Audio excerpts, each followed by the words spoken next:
السلطان الظاهر بيبرس كان له دور محوري في تاريخ الدولة المملوكية. قائد عسكري بارع قضى على الحملات الصليبية، وشارك في وقف زحف المغول في عين جالوت، ووطد سلطة المماليك في مصر والشام، وأحيا الخلافة العباسية، وله إسهامات عمرانية في الخليل والقدس ومصر والشام. كان من أقوى سلاطين المماليك البحرية، اتسمت شخصيته بالقوة والهيبة. كل هذا دفع الباحثين والدارسين والكتاب العرب إلى دراسة هذه الشخصية العظيمة، ولكنها أيضا أثارت فضول الكتاب الأجانب، وكتبوا عنه عديد الكتب، وكان منها هذا الإصدار.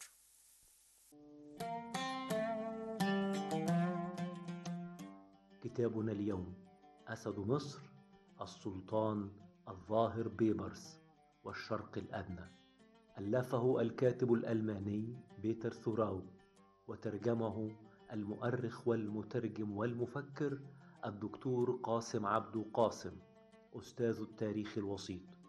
قدم هذا الكتاب دراسة تفصيلية مدهشة عن السلطان الظاهر بيبرس وعصره، وعن معاركه وعلاقاته الدبلوماسية، وعن التنظيمات الإدارية والقضائية التي أنجزها في حياته، وحكمه لمصر والشام الذي استمر 17 عاما، فضلا عن إنجازاته الأخرى التي وردت تفصيلا في صفحات الكتاب.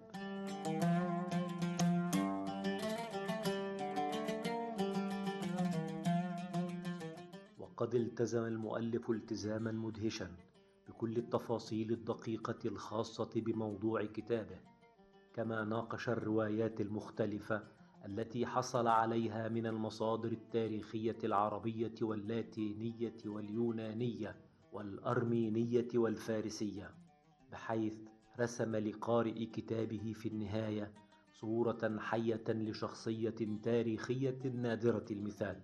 ومن ناحية أخرى، لم يحبس المؤلف نفسه في إطار أسلوب بحثي واحد داخل الإطار المنهجي الذي اختاره لنفسه، وإنما جمع بين السرد التفصيلي والمقارنة والاستنتاج والاستنباط ليصل إلى النتائج التي يظن أنها ترضيه علميا، فقدم بحثا مثيرا يدعو إلى الإعجاب.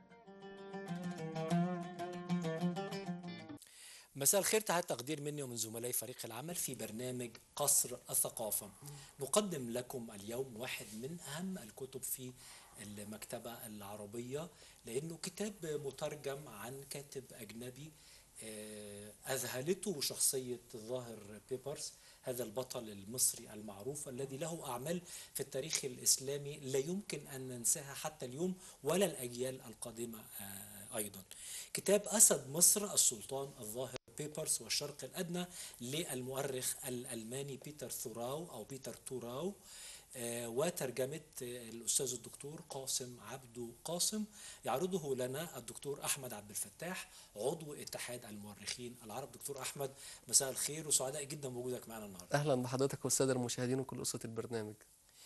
آه، كتاب مهم جدا يا دكتور، ولكن قبل أن نتحدث عن هذا الكتاب، حدثني عن هذا المؤلف الألماني الذي اهتم بتاريخ الظاهر بيبرس. بدأ في خمسينيات القرن الماضي اهتمام الغرب الأوروبي بالشخصيات اللي كانت بتمثل شخصيات لها دور محوري في تاريخ المنطقة العربية. كان من أبرز هؤلاء كان السلطان الظاهر بيبرس. شغل الظاهر بيبرس فكر الغرب. كان ليه إسهامات كبيرة جدا في تحجيم الخطر المغولي، في الخطر الصليبي اللي كان موجود في بلاد الشام. المؤلف اللي بنتكلم عنه النهارده حاول بقدر الإمكان يقدم دراسة شاملة معمقة بتتناول شخصية هذا الأمير أو هذا السلطان. واعتمد في الدراسة اللي قدمها لينا على مصادر متعددة ومتنوعة، سواء كانت مصادر يونانية، لاتينية، مصادر عربية، مراجع حديثة. فلذلك هذه الدراسة تعتبر غاية في الأهمية. طب المؤلف بقى خلفيته إيه؟ المؤلف مؤلف ألماني، ودي كانت رسالة الدكتوراه اللي قدمها لجامعة إيبهارد كارل في ألمانيا. هذه الدراسة كانت تحت إشراف كبار الأساتذة في ألمانيا في هذه الفترة. الكلام ده احنا بنتكلم برضو كان